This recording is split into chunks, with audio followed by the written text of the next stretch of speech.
Vamos a dejar con la palabra entonces a Giovanna Flores Medina. Ella es licenciada en Ciencias Jurídicas de la Universidad de Concepción, fue subdirectora y correctora del diario El Mostrador, es analista de política internacional y consultora en Derecho Internacional Humanitario, Derecho a la Memoria y Seguridad Alimentaria. En el 2018 recibió el premio al Museo de la Memoria por sus artículos sobre memoria y mujeres criminales de lesa humanidad. Actualmente se dedica a la defensa de los derechos de los niños neurodiversos, posicionándose a partir de su propia experiencia como madre de un niño TEA. Estoy muy contenta de estar acá, como dicen generalmente las misis que concursan en los certámenes de belleza, porque me permite encontrarme también con antiguos amigos a los que no veía hace años, y también porque me permite poder hablar de un libro que me ha sorprendido por la forma en la que intenta abarcar la historia empresarial de Chile, que se centra en un personaje, que es Julio Ponce Lerú, pero también porque da a conocer la mirada de un joven autor que está preocupado no de ver, diríamos, la cleptocracia en Chile o en Latinoamérica, sino que de centrar las responsabilidades. La historia, tal como lo dice acá Rolando, puede ser mirada desde distintas perspectivas. Y hoy día lo que necesitamos también son miradas comprensivas. ¿Ya? ¿Qué quiero decir con esto? Que una forma es la de criticar a los empresarios de cómo operan, pero otra también es de velar efectivamente con quiénes se han relacionado y cómo han incidido en la política.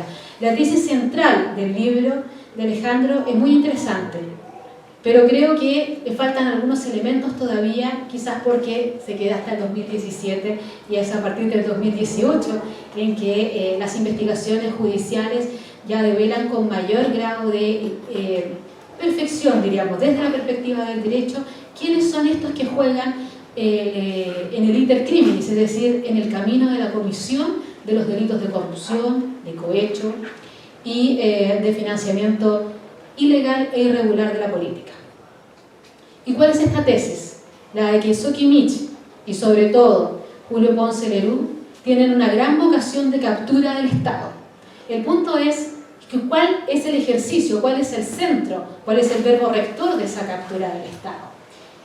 Y esto es difícil hoy día de determinar en un país en donde el tema de la corrupción se ve solamente en la prensa, y eso es uno de los elementos interesantes del libro de Alejandro, que no copia las investigaciones de los sitios especializados, que no hace un seguimiento solamente de la prensa, sino que lo que busca es, bueno, ver qué rol histórico tiene Sokimich y cómo su conformación como una empresa de carácter estratégico para la soberanía de un recurso natural, como en aquella época, en 1968 era el yodo, derivó en un negocio privado del litio.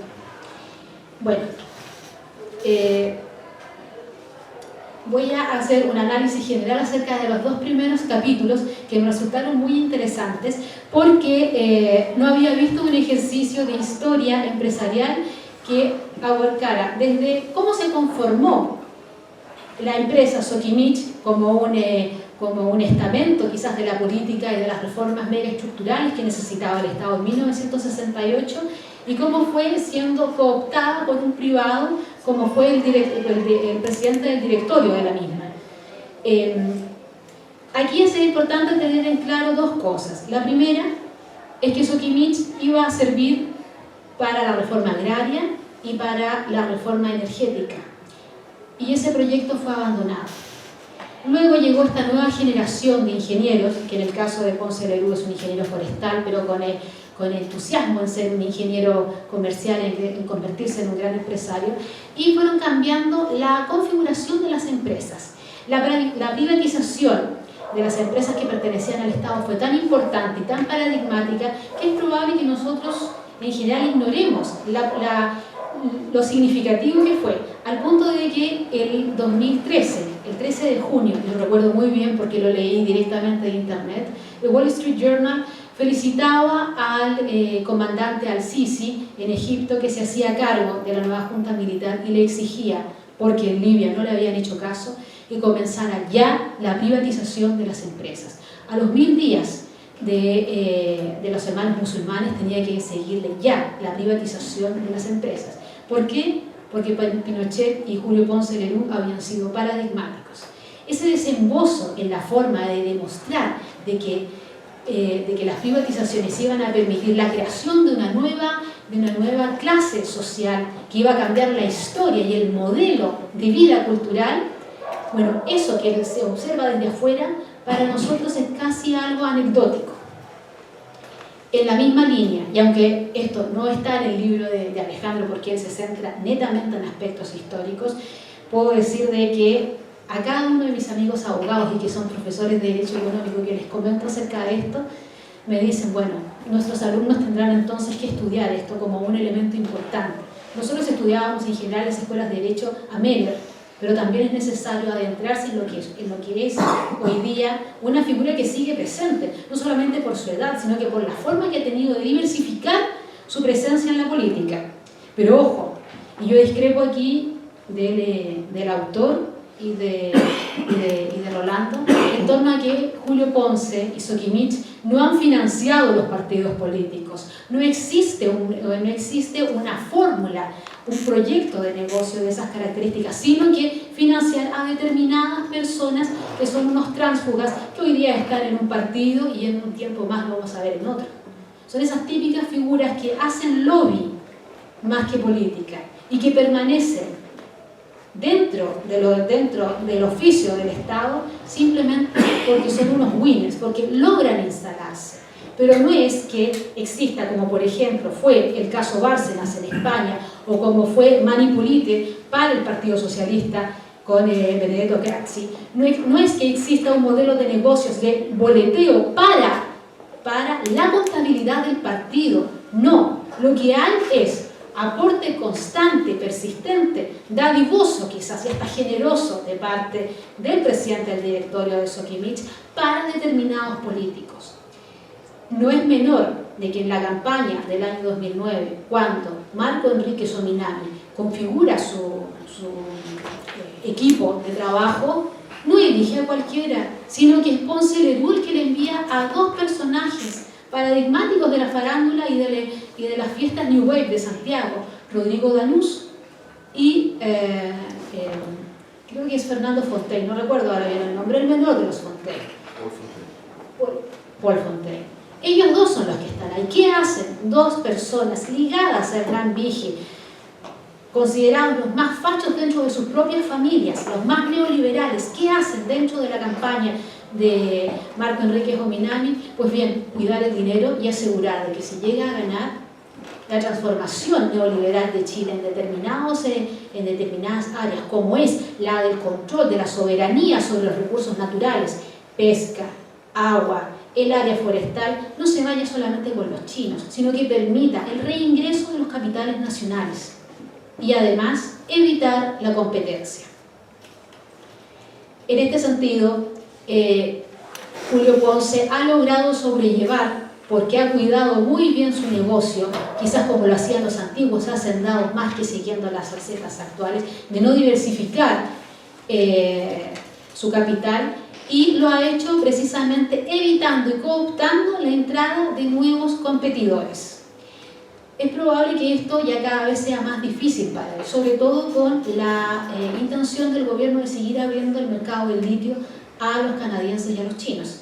Sin embargo, por ahora nadie se plantea los temas de la libre competencia o de la competencia desleal en materia de recursos naturales.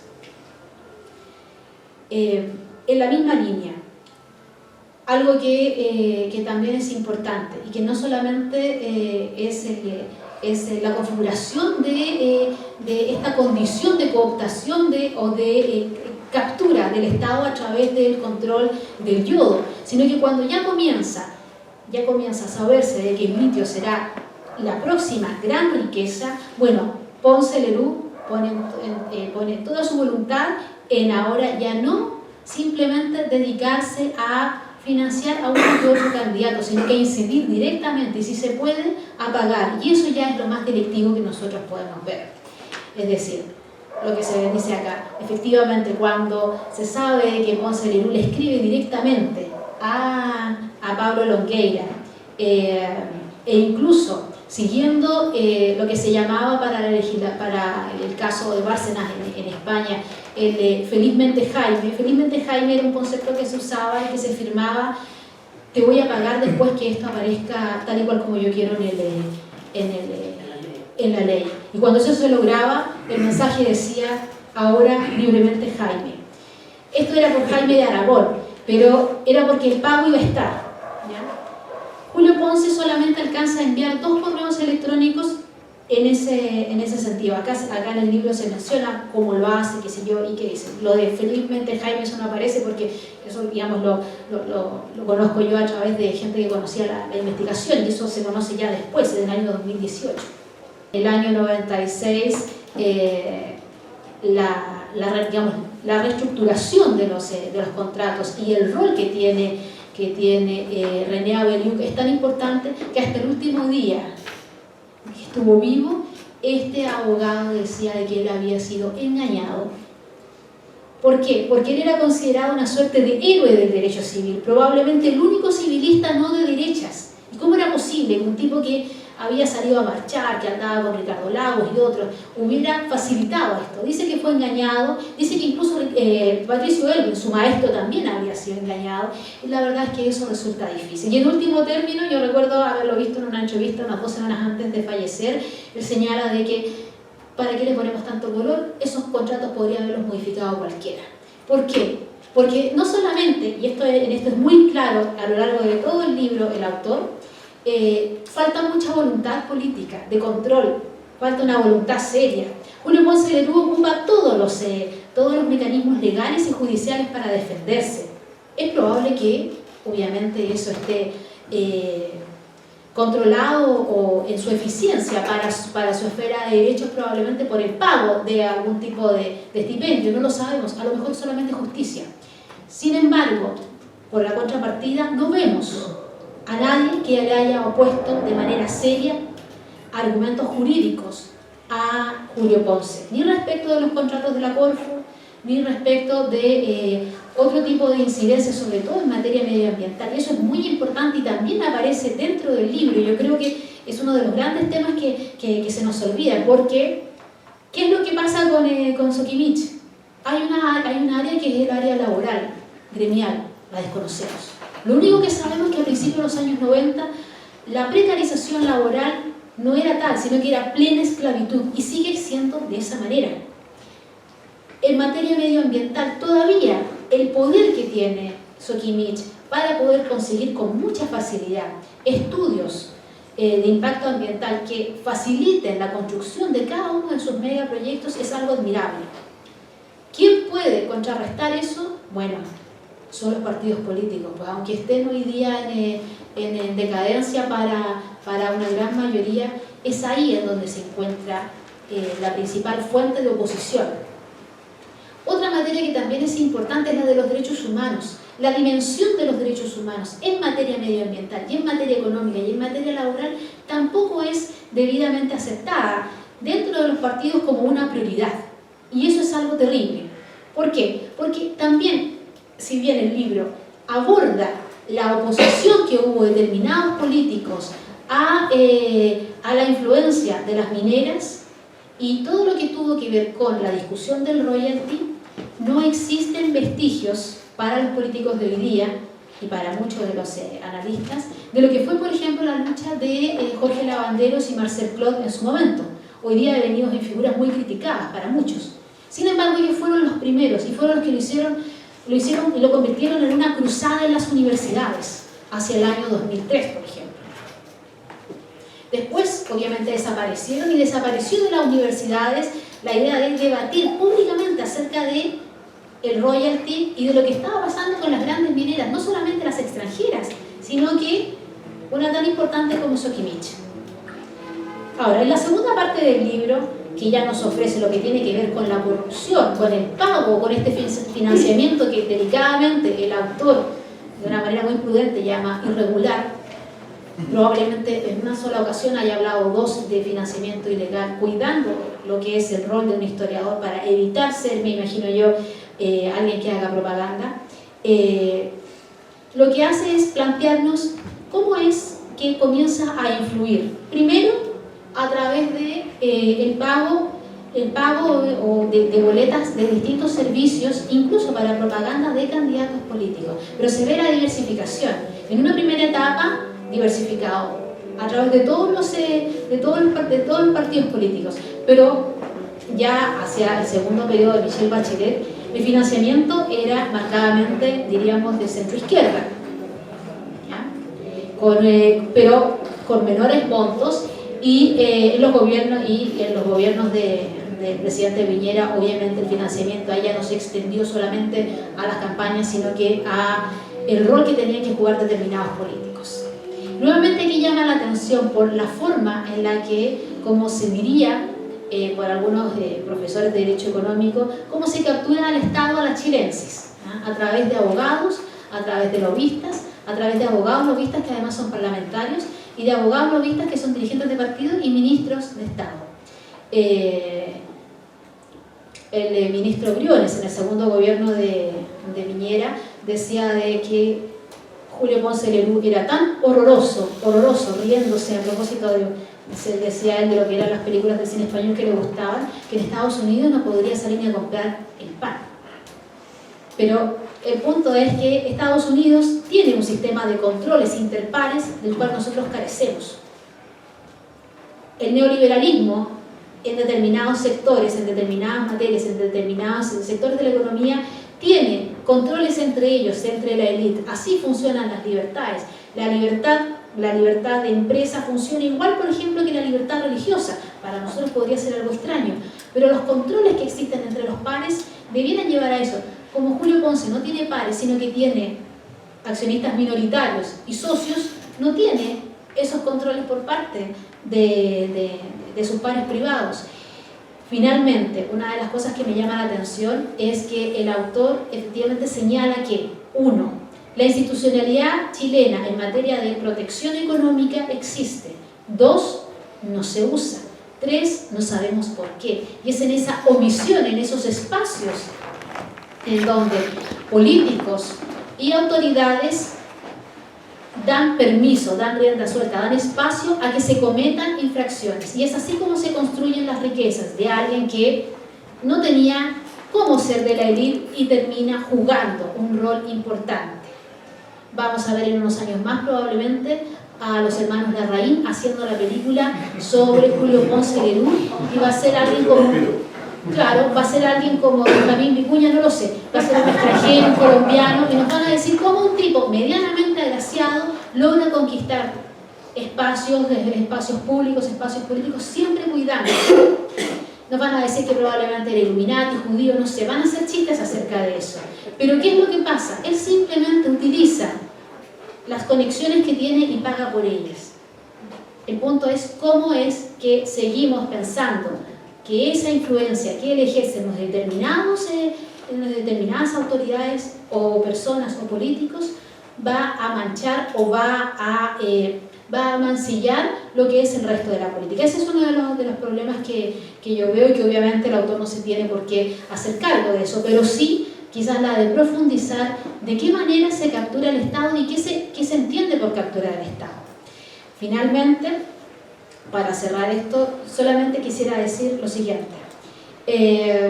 Cuando uno habla de captura del Estado, desde una perspectiva, por ejemplo, de lo que hemos visto en el derecho comparado o en las realidades de otros países, uno generalmente ve que se habla de la cleptocracia, ¿ya?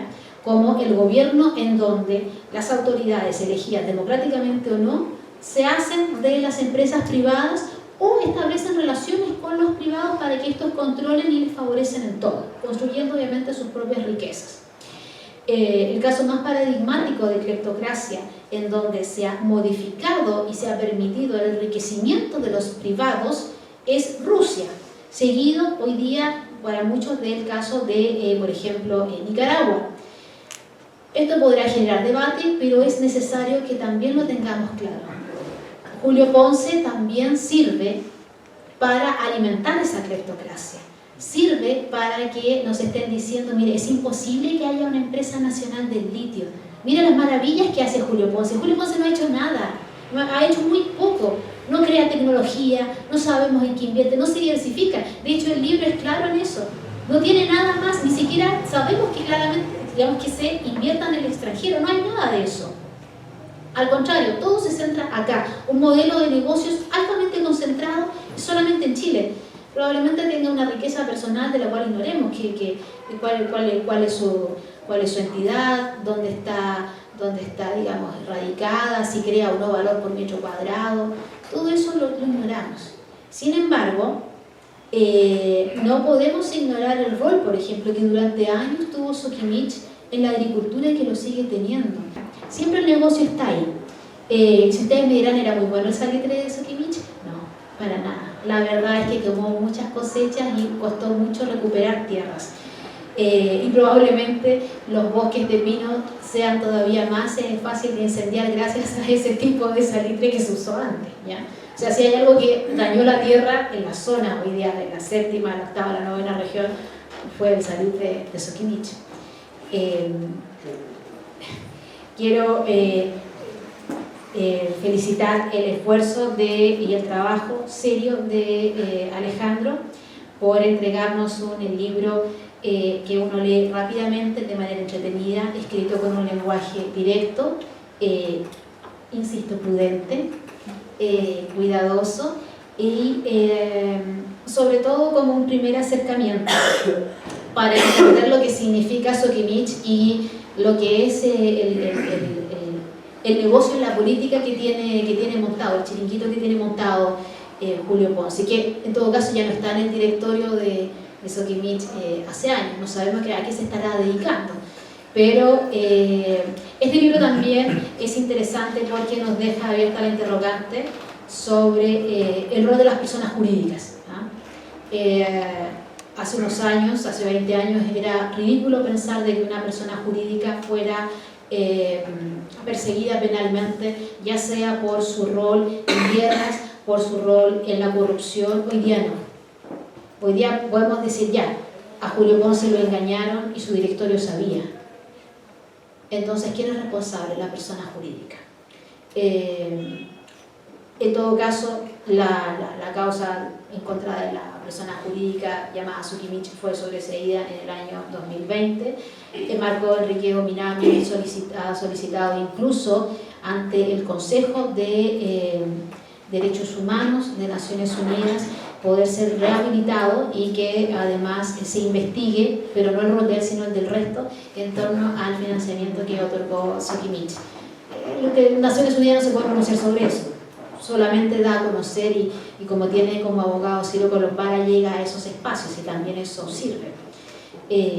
Pero tenemos que tener claro de que no se hace todo lo que debiera hacerse en justicia. Así que felicitaciones, Alejandro. Y muchas gracias por invitarme a estar acá.